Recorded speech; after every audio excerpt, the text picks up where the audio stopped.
Assalamualaikum warahmatullahi wabarakatuh. Kami dari kelompok 12 yang beranggotakan Megawati Putri dan Vika Ariyanti yang akan mempresentasikan sistem politik dalam Islam dan demokrasi.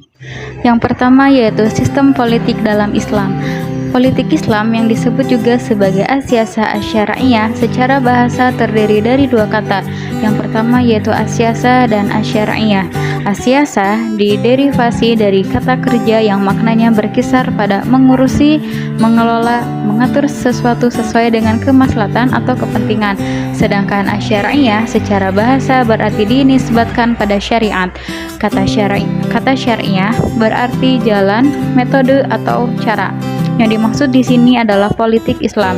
Jadi, yang dimaksud dengan as-siyasah asy-syar'iyyah atau politik Islam secara bahasa bermakna mengurus sesuatu sesuai kemaslahatan umat berdasarkan syariat Islam.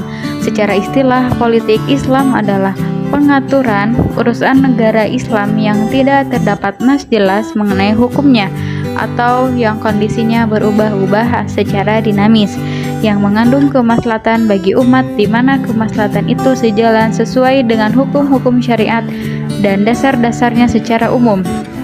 Adapun garis-garis besar politik Islam atau siasa Islam meliputi tiga aspek. Yang pertama ada siasa dusturiyah, tata negara dalam Islam. Yang kedua siasa duliyah atau hukum politik yang mengatur hubungan antara satu negara dengan negara yang lain. Dan yang ketiga yaitu siasa maliyah atau hukum politik yang mengatur mengenai sistem ekonomi negara. Kemudian ada prinsip-prinsip dasar politik dalam Islam. Yang pertama ada musyawarah, yang kedua ada keadilan, yang ketiga persamaan, yang keempat kemerdekaan, dan yang kelima perlindungan jiwa raga dan harta masyarakat. Dalam pemikiran politik Islam, pandangan tentang masalah hubungan agama dan negara ada tiga paradigma. Yang pertama yaitu paradigma yang menyatakan bahwa antara agama dan negara merupakan kesatuan yang tidak dapat dipisahkan. Yang kedua, paradigma yang menyatakan bahwa antara agama dan negara merupakan suatu yang saling terikat dan berhubungan atau simbiotik. Dan yang ketiga yaitu paradigma yang menyatakan bahwa antara agama dan negara merupakan suatu yang harus terpisah atau sekularistik. Politik sebagai wilayah untuk menegakkan kebenaran dalam konteks pemikiran politik Islam, karena wilayah politik dianggap sebagai sesuatu yang efektif untuk melakukan perbaikan kondisi masyarakat, menegakkan amar ma'ruf nahi munkar.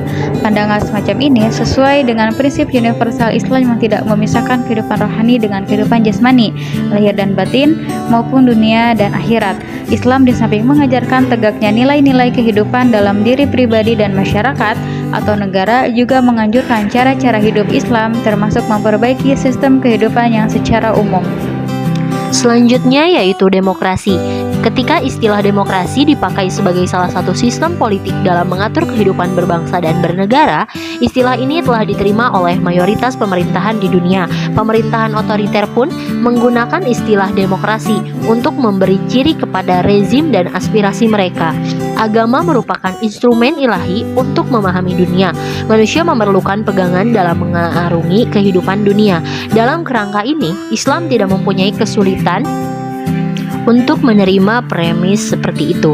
Salah satu utamanya adalah sifat ada di mana-mananya Islam, omnipresence, artinya dimanapun umat Islam berada, Islam berhendak dijadikan sebagai petunjuk bagi perbuatan manusia. Selanjutnya yaitu karakteristik dalam demokrasi. Yang pertama yaitu kedudukan terhadap undang-undang. Kedua, menjunjung tinggi dan menjamin hak asasi manusia dan kebebasannya. Dan yang ketiga, demokrasi memisah kekuasaan.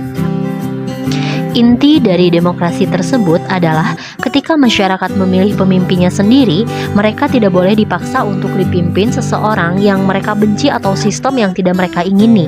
Mereka pun punya hak untuk mengkritik pemerintah jika dianggap salah, sehingga melakukan pergantian jika pemimpin tersebut telah melenceng dari peraturan perundang-undangan yang ada.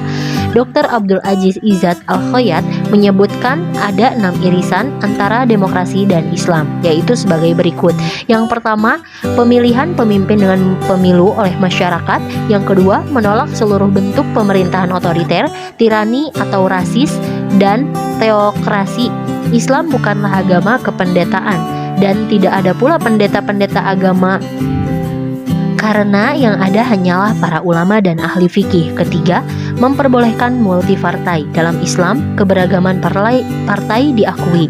Keempat, mengakui kepemilihan pribadi sesuai syuro. Kelima, memberikan kebebasan publik. Dan yang keenam, memilih wakil-wakil rakyat untuk merepresentasikan aspirasi mereka.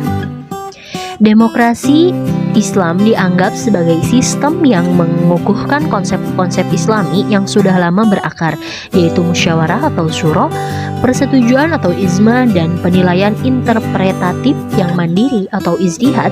Seperti banyak konsep dalam tradisi barat, istilah-istilah ini tidak selalu dikaitkan dengan peranata demokrasi dan mempunyai banyak konteks dalam wacana muslim dewasa ini. Namun, lepas dari konteks dan pemakaian lainnya, istilah-istilah ini sangat penting dalam perdebatan menyangkut demokratisasi di kalangan masyarakat muslim. Dengan demikian, tidak akan terjadi sewenang-wenangan dari seorang pemimpin terhadap rakyat yang dipimpinnya. Oleh karena itu, perwakilan rakyat dalam sebuah negara Islam tercermin terutama dalam doktrin musyawarah atau syuro. Dalam bidang politik, umat Islam mendelegasikan kekuasaan mereka kepada penguasa dan pendapat mereka harus diperhatikan dalam menangani masalah negara. Mungkin hanya itu yang dapat kelompok kami sampaikan. Mohon maaf apabila banyak kekurangan.